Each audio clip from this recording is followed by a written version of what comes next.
Hi, Shane here. You're watching Sam for God, and this is Mark. Check her out.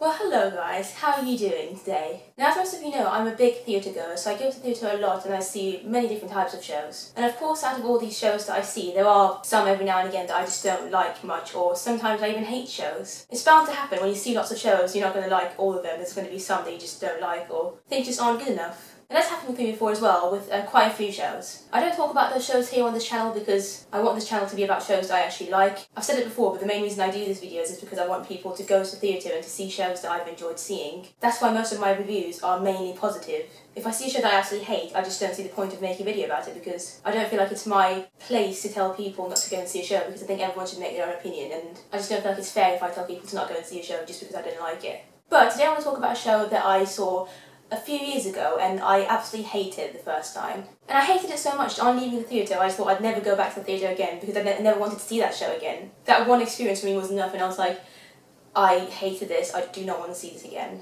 Now, for the purpose of this video making sense, I have to tell you what that show was. It was Mamma Mia, the musical. A lot of people love the show, it's very successful around the world. The film came out a few years ago, everyone loved it. So I don't feel too bad for saying I didn't like it, but yeah, it just wasn't for me. When I first saw it in 2010, I thought, this is ridiculously bad. In fact, it's one of the few shows at which I genuinely considered leaving during the interval. That's how much I disliked it back in 2010. Anyway, again, as some of you may know, I'm a big fan of a Western theatre performer called Diane Pilkington. I first saw her in Wicked as Glinda about 5-6 years ago, and I've been following her career since. I've been seeing her in everything she's done since since Wicked. Now, back in April this year, it was announced that she was going to be going into Mamma Mia to play the role of Dono, who's the main character in the show. And I remember the first thing that went to my mind as soon as I read the news was, oh my god, I'm going to have to go and see Mamma Mia again. Like, I had no second thoughts. As soon as I knew that she was going to be going into it, I knew that I was going to have to go and see it again. Because like I said, I just genuinely love Diane as a performer. I think she's absolutely brilliant, so I wasn't going to not go and see her only just because I don't like the show. What I didn't expect, though, was how much of an impact Diane's presence in the show was going to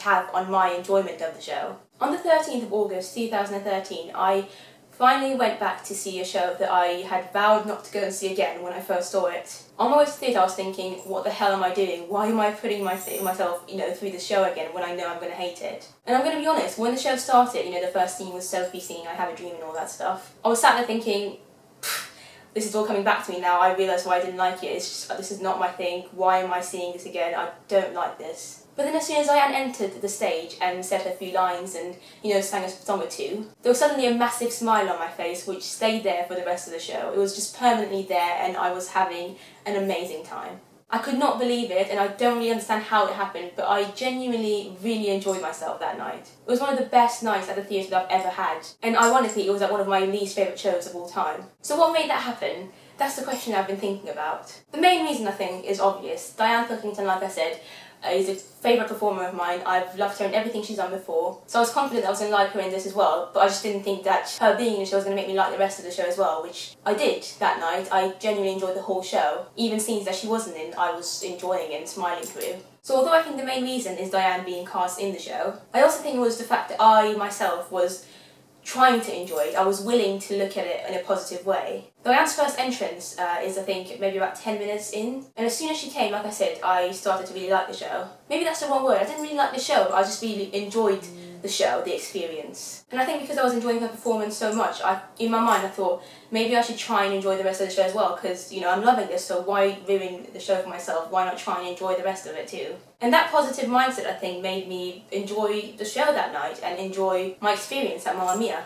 The whole cast was great, it really was. I haven't got anything bad to say about the rest of the cast. It's just that obviously for me, Diane was the main reason that I went to go and see it the second time round. I was there with a friend who is a big Mamma Mia fan. She loves the film and it was the first time seeing the show. So I think one of the other reasons was that she was enjoying it so much, she was just enjoying the show as a whole. And the fact that she was so excited for it and loving it so much, made me feel more excited for it as well. Her happiness kind of bounced off on me and I was feeling happy as well. I remember doing Super Trooper when obviously Diane's on stage with her two friends, Tanya and I think Rosie. Me and my friend looked at each other and we both had such massive grins on our faces and I was just like, wow, this is what a theatre experience should be like. Just feeling happy, feeling like you're having an amazing time. So anyway, I ended up leaving the show having the biggest smile on my face, having just had one of the most bizarre experiences of my life at theatre. I mean, my experience at Mamma Mia on the 13th of July couldn't have been any more different to my experience in June 2010. Like I said, in June 2010 I actually wanted to leave the show, that's how much I hated it. And when I went to see it a few weeks ago, I loved it so much that as soon as I left I was like, I want to come back and see it again. So yeah, that's what happened, and the whole thing really surprised me and made me happy in a weird way, because it made me realise that theatre is a very unpredictable thing. You can't ever be sure of what you're going to get when you go to theatre. Even when you're sure that you're not going to like a show, you can go and enjoy it still because of different factors. For me, like I said, the main factor was Diane Pilkington, the fact that one of my favourite performers was in it. But it can be different factors as well every time, because theatre is such a live, ongoing thing that it's never the same, ever. And yeah, I really enjoyed it.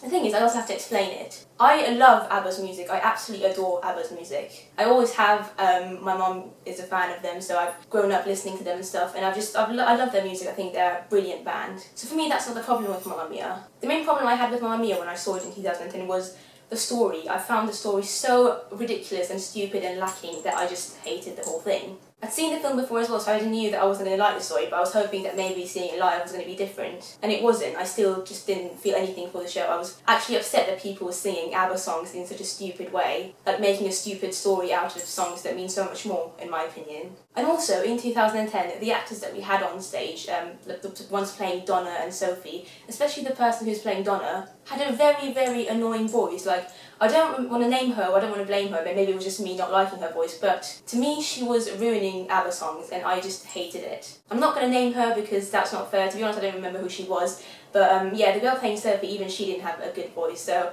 I think all of these factors just made me not enjoy it that first time. But yeah, I was extremely happy with the whole cast when I went a few weeks ago, and I can't wait to go and see Mamma Mia again because I just really enjoyed my night. Like I said, it was one of my favourite performances, favourite theatrical experiences I've ever had in my life. So yeah, I just wanted to share that with you. I still don't think that Mamma Mia is a good show, and I probably still wouldn't go and see it when Diane leaves because I don't like this show. I don't know, I just like the show now that Diane's in it, if that makes sense. But if you haven't seen Mamma Mia and want to go and see it now because it has a great cast at the moment in my opinion. And even though, like I said, I still really don't think the show's good enough itself, with a good cast it can make a difference and it can make it very fun to watch. On a final note, I am going to be flying to America in a few days' time, mainly to see friends and stuff who I haven't seen for a while. So I'll be in San Francisco for the most part, but on my way back to London, I'll be stopping at New York for a few days. And that makes me very excited because obviously I'll be seeing some shows, hopefully. And basically I just wanted to ask you for any recommendations that you have, because I've been to New York before, but I was very young when I went. I was a kid, I was maybe like 6 or 7. So I don't remember much, and so now that I'm going again as an adult, I want to experience all the fun and new things that they've got there. So yeah, like I said, if you've got any tips on